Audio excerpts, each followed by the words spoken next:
July 1968. The heat in New York City wasn't just in the air, it was in the pavement. It was radiating off the brick tenements of 125th Street like a fever that wouldn't break. But inside the Unity Funeral Home, the air was cold. Not cool, cold. It was the kind of unnatural chill that settles into a room when a fire that has burned for 40 years is suddenly, violently extinguished. Thousands of people lined the streets outside, old women with swollen ankles weeping into lace handkerchiefs, men in work boots holding their hats against their chests, children who didn't understand why the music had stopped, only that the adults looked terrified. They were there to mourn a man, but inside the parlor, in the back rooms where the public wasn't allowed, the men in the three-piece suits weren't mourning, they were calculating. There were Italian men from Pleasant Avenue, their eyes darting around the room, checking the exits, checking the faces of the young black lieutenants standing against the wall. There were police captains in plain clothes, sweating through their shirts, wondering if the envelope that arrived every first of the month would still come. And there were the young wolves, the ones who had been waiting, the ones who had been watching the old lion limp for years, sharpening their teeth in the shadows. They stood in corners, whispering, not about the tragedy, not about the loss. They were whispering about territory. They were whispering about 116th Street. They were whispering about the heroin connections in Marseille. In the center of it all lay the body of Ellsworth Johnson, Bumpy, the man who had held the ceiling up for 30 decades. The man who had kept the wolves at bay with a look, with a chessboard, with a straight razor. Now he was just a body in a box. And every man in that room knew the same terrifying truth, even if they were too afraid to say it out loud. The ceiling was coming down. The treaty was over. The silence that Bumpy Johnson had enforced with such lethal precision was about to be broken by a noise so loud it would tear Harlem apart. They looked at the body. Then they looked at each other. A glance, a nod, a hand moving toward a jacket pocket. The king was dead, and the war for the ashes had already begun before the hearse even turned the engine on.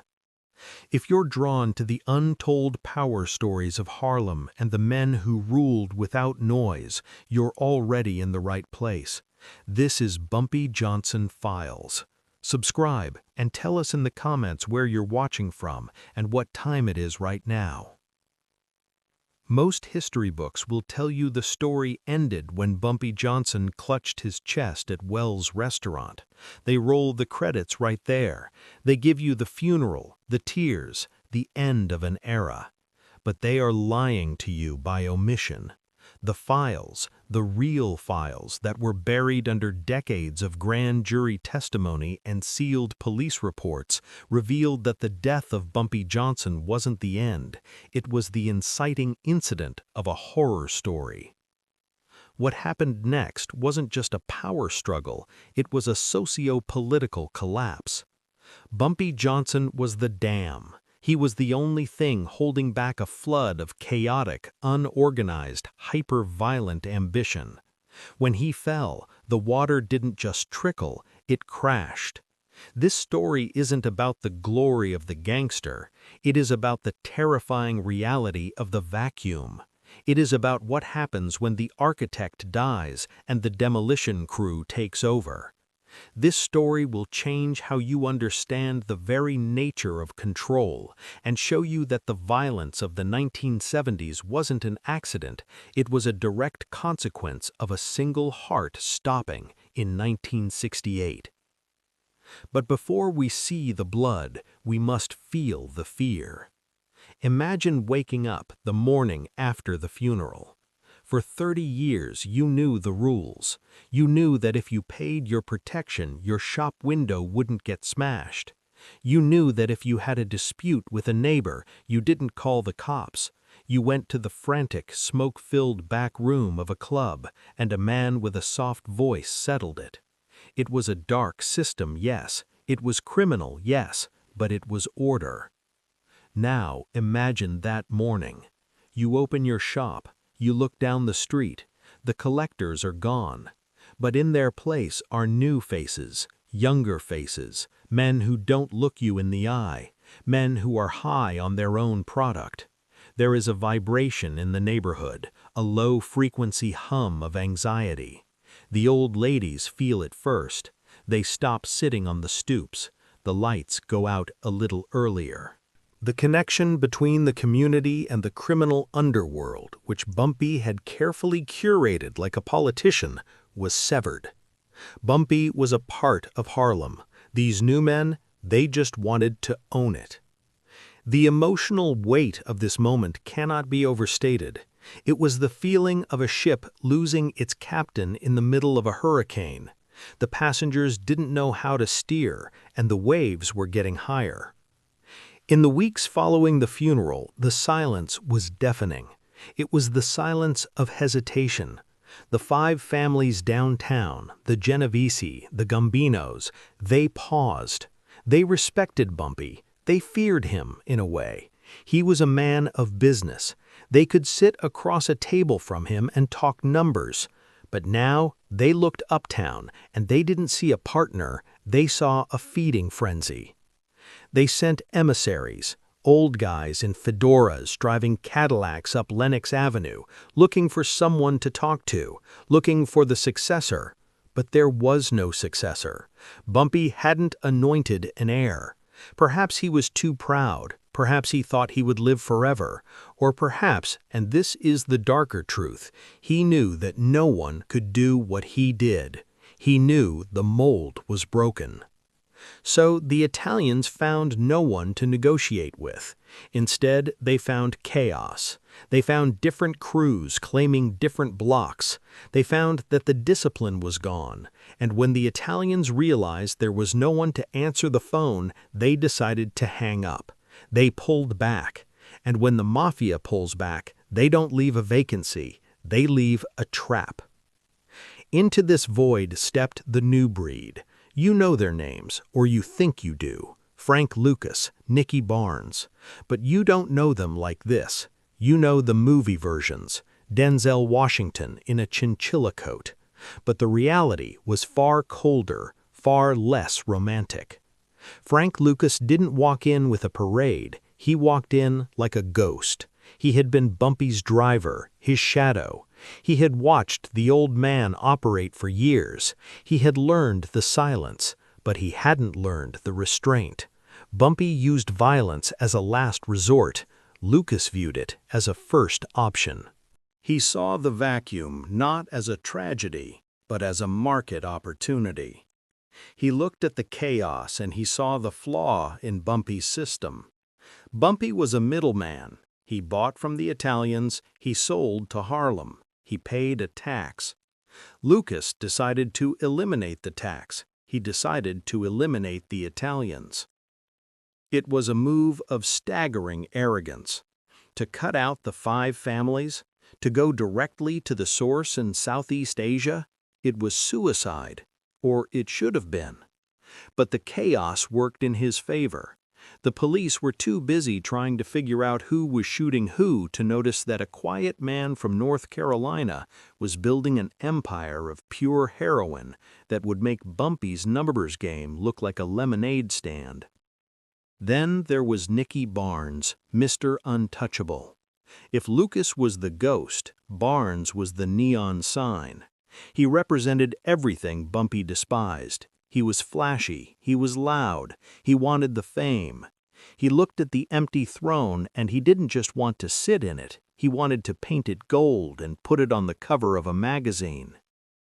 These 2 men and a dozen others like them began to carve up Bumpy's carcass. But they didn't understand the anatomy of the beast. Bumpy ran a government. They were running slaughterhouses. The tension began to ratchet up in 1969. The bodies started dropping. Not the clean professional hits of the 40s and 50s. These were messy, public, daylight shootings on crowded corners. The code of silence was replaced by the sound of automatic weapons. Bumpy never let civilians get hurt. It was bad for business. But now, civilians were collateral damage. The community, the people who had lined the streets for the funeral, locked their doors. The Robin Hood narrative was dead. There were no turkeys on Thanksgiving anymore. There were just needles in the park. Every month the stakes got higher. The heroin epidemic exploded. This is where the story turns truly dark. Bumpy had sold heroin, yes, but he controlled the flow. He kept it contained. He had rules about who could sell and where. With him gone, the floodgates opened. Blue magic hit the streets. It was purer, stronger, deadlier. The addiction rate skyrocketed. The very people Bumpy had claimed to protect were now turning into zombies in the hallways of the tenements he used to own. It was a betrayal of the highest order, a betrayal of the legacy. What the new bosses didn't know, what they were too blinded by greed to see, was that they were being watched, not just by the police, but by the federal government. Bumpy was a local problem. He was a New York problem. But Lucas and Barnes, they were becoming a national security threat. They were moving so much money, corrupting so many cops that the system itself was starting to buckle. This is where everything changed. The formation of the special narcotics units, the RICO statutes. The government realized they couldn't fight these men with beat cops. They needed a new kind of war. Bumpy would have seen this coming. He would have sensed the shift in the wind. He would have pulled back, gone underground, quieted the noise. But the new kings, they turned the volume up. They taunted the law. Barnes posing for the cover of the New York Times magazine. It wasn't confidence. It was hubris. It was a death wish. The payoff, the moment the hammer finally fell, wasn't a shootout. It was a slow, suffocating encirclement. The feds didn't just kick down doors. They turned the lieutenants. They used the lack of loyalty against the bosses.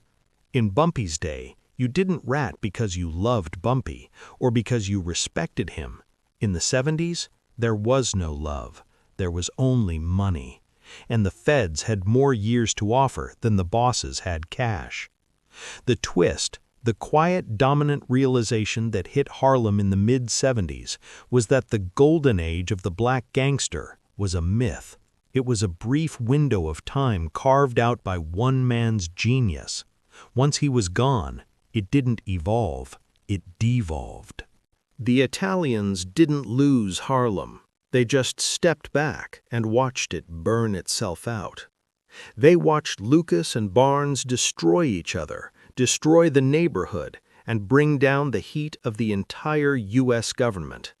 And when the smoke cleared, when Lucas was in cuffs and Barnes was turning informant, the Italians were still there, quiet, patient. They realized that Bumpy Johnson wasn't their enemy, he was their best employee. He was the manager who kept the store running. Without him, the store went bankrupt. The legend of Bumpy Johnson grew in the aftermath, not because of what he did when he was alive, but because of how bad things got when he was dead. The old-timers on the street would shake their heads when they saw the junkies nodding out on 125th. They would say, Bumpy never would have allowed this. It turned the criminal into a saint. It washed away the blood on his hands and replaced it with a halo of order. He became a symbol of a time when there was honor among thieves. Whether that honor was real or imagined didn't matter. The memory of it was enough. The rules had permanently changed. The era of the single dominant king was over. Harlem would never again be ruled by one man. It fractured into blocks, into crews, into chaos.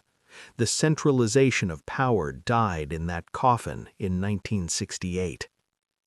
And so we are left with the final truth, a heavy, uncomfortable realization about the nature of power. Control is not about force, it is about gravity.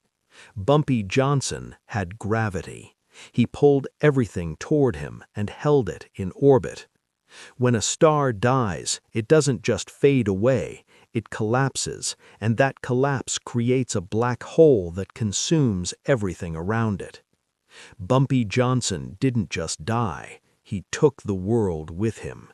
And the men who tried to stand in his footprints didn't realize until it was too late that those footprints were on the edge of a cliff.